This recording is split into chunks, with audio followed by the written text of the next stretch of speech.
오늘 부동산 시장에서는 정부가 대출 만기 연장 제한 방침을 발표하며 다주택자들의 보유 구조를 근본적으로 바꾸겠다는 메시지를 분명히 했습니다. 이러한 조치는 단기 매물 증가 압력과 거래 위축 가능성을 동반하면서 시장 전반에 명확한 하방 신호를 던졌습니다. 우선 정부는 2026년 가계부채 관리 방안에서 부동산과 금융의 결합을 해체하겠다는 핵심 방향을 제시했습니다. 4월 17일부터 수도권과 규제 지역의 다주택자 및 임대사업자가 보유한 아파트 주택담보대출의 만기 연장을 원칙적으로 제한하기로 했으며 올해 가계대출 증가율 목표도 1.5% 수준으로 더욱 강력하게 관리할 계획입니다.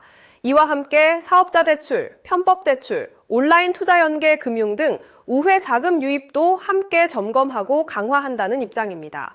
이러한 대출 규제 강화는 기존 대출에 의존해 주택을 유지하는 다주택자의 구조를 해체하려는 의도로 풀이됩니다. 더불어 이 조치는 약 1만 2천 호가량에 달하는 다주택자 보유주택에 직접적인 영향을 미칠 것으로 보이며 그에 따른 조치에 따라 다주택자는 매도, 증여 혹은 현금 상환, 압박에 직면할 전망입니다. 특히 수도권과 규제 지역 아파트 보유자에게는 체감 충격이 클 것으로 보입니다. 서울과 수도권 매매 시장은 이로 인해 단기 매물 증가 압력이 확대될 가능성이 높습니다. 실제로 서울 아파트 매물은 이미 누적되는 추세였으나 이번 대출 만기 제한 조치가 더해지면서 매도 유인이 한층 뚜렷해질 수 있습니다. 다만 시장에서는 매물이 있더라도 이미 팔릴 물건은 충분히 소화된 상태이고 팔리지 않는 물건은 증여나 버티기 방식을 선택할 가능성도 있다는 의견이 상존합니다. 따라서 증가하는 매물이 곧 바로 거래 활성으로 연결되기보다는 거래 침체나 거래 절벽 현상이 심화될 위험도 크다고 할 수 있습니다. 가격 측면에서는 단기적으로 하방 압력이 더욱 강화될 것으로 전망됩니다. 다주택자가 보유한 주택 중에서도 대출 의존도가 높은 물건과 세금 부담이 중첩된 매물은 약세를 보일 가능성이 크지만 이미 초저가 매물이 상당 부분 소화된 일부 지역에서는 가격 하락에 대한 저항력이 형성될 여지도 존재합니다. 전반적으로는 무조건적인 급락보다는 지역별로 차별화된 양상이 뚜렷해질 것으로 보입니다. 실수요자 측면에서는 정부의 투기 억제 의도에도 불구하고 대출 문턱이 한층 높아지면서 자금 조달에 어려움을 겪을 가능성이 큽니다. 가계대출 총량 관리가 엄격해지면 무주택 실수요자들의 신규 매수 및 갈아타기, 수요가 위축될 위험이 있으며 특히 올해 하반기 예정된 이사 수요도 둔화될 수 있습니다. 결국 투기 수요 제어라는 정부 목표가 실수요자까지 숨막히게 하는 결과를 초래할 수 있다는 점에 주의가 필요합니다.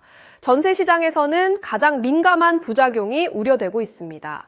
다주택자들이 보유주택을 처분하거나 임대 공급을 축소하면 전세와 월세 물량이 감소해 전월세난이 심화될 가능성이 큽니다. 정부 역시 이 같은 전월세 시장의 불안을 심각하게 인식하고 있어 상가를 주택으로 전환하는 방안까지 검토하는 상황입니다. 이는 매매 시장의 가격 압박과는 별개로 전세 시장의 공급 불안이 심화될 수 있음을 시사합니다. 정부의 추가 조치로는 보유세 인상 등 세제 개편이 거론되고 있으나 아직 최종 확정된 바는 없습니다.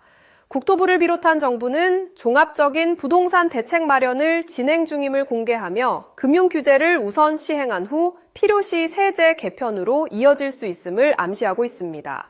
이러한 상황에서 오늘 발표는 단순한 집값 안정책을 넘어 부동산 시장에서 금융 레버리지 의존 구조를 근본적으로 바꾸겠다는 방향성을 확고히 한 것으로 평가할 수 있습니다. 핵심 문장은 부동산 시장에 금융 연료를 더는 공급하지 않겠다라는 선언으로 요약됩니다. 지방 부동산 시장은 이번 대책의 직접적인 타격이 수도권보다 상대적으로 제한적일 것으로 보입니다. 그러나 대출 총량 규제의 전국적 강화는 지방도 거래 위축을 초래할 우려가 있으며 특히 미분양 물량이 많은 지역과 체력 약한 지방 시장은 어려움이 가중될 수 있습니다. 반면 신축 단지와 교통 호재가 있는 지방 핵심 지역만은 선별적으로 견조한 흐름을 이어갈 가능성이 존재합니다. 금융시장 상황과 연계해서 보면 최근 주택담보대출 금리 수준이 7% 선을 넘어서며 부담이 커지고 있습니다. 이자로 인한 추가 부담과 대출 규제 강화가 맞물리면서 2021년, 2022년 고액 연끌, 차주 및 혼합형 대출 차주의 만기 연장 수요층의 부담이 한층 증대될 것입니다. 따라서 부동산 시장을 가격 중심 관점이 아닌 부채와 금융 시스템, 리스크 관점에서 바라보는 접근이 강화되는 국면임을 알 수 있습니다. 오늘 4월 1일 발표된 부동산 정책은 그 방향성과 강도가 매우 뚜렷하다는 점에서 주목할 만합니다.